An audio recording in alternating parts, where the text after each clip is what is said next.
ছাত্রছাত্রীরা আপনাকে 20 তারিখ জানিয়েছে, 20 তারিখ জানিয়েছে এই মাসে। আজকে গতকালকে না, এখানে তারিখ লেখা নাই, ওরা আছে যাই আচ্ছা। এই দরখাস্ত তারা 20 তারিখ আর আমি ওই 20 তারিখে গতকালকেই আপনি আমি ব্যবস্থা গ্রহণের জন্য সুপারিশ করেছি। আচ্ছা। এবং ঢাকা পাঠাচ্ছি, ঢাকা থেকে দেখেন ডক্টর নাম্বার সহ আমি মানুষ দিয়ে পাঠাইছি, যার কারণে সাথে সাথে ওইটা তারা গ্রহণ করেছে মর্মে আমার ডকেটে ওইটা উল্লেখ আছে, লাস্ট এটা কাগজটায় আছে দেখেন। এটা ঢাকা। এই শিক্ষকের বাড়ি কোন জায়গায়?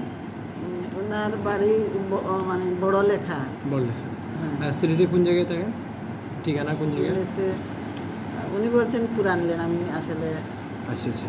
যাই হোক, এখন আপনি ব্যবস্থা নিয়েছেন, ছাত্রছাত্রীরা কি আজকে এখানে মানববন্ধন বা আমার কাছে আসছিল, আমি সাবেক বর্তমান সাবেক বর্তমান, এবং আমি তাদেরকে আশ্বস্ত করেছি তাদের প্রত্যেকটা দাবি এখানে দেখলে দেখবেন প্রত্যেকটা দাবি খুবই যুক্তি। আচ্ছা।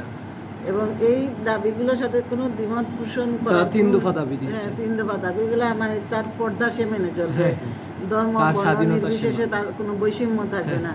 তো এগুলি তো আমরাও চাই।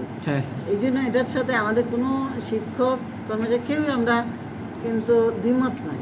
এই জন্য আমি রেজুলেশনও করতেছি যে আগামীতে যেন আর কোনোভাবে কেউ যদি করেও থাকেন, আমার মানে গোচরে আসে নাই, কিন্তু যদি এখন তারা যেহেতু আমাকে জানিয়েছে, তারা দাবি জানিয়েছে তাদের জন্য একটা অভিযোগ বক্স খোলার জন্য, এটা আজকেই আমি সেটা করব।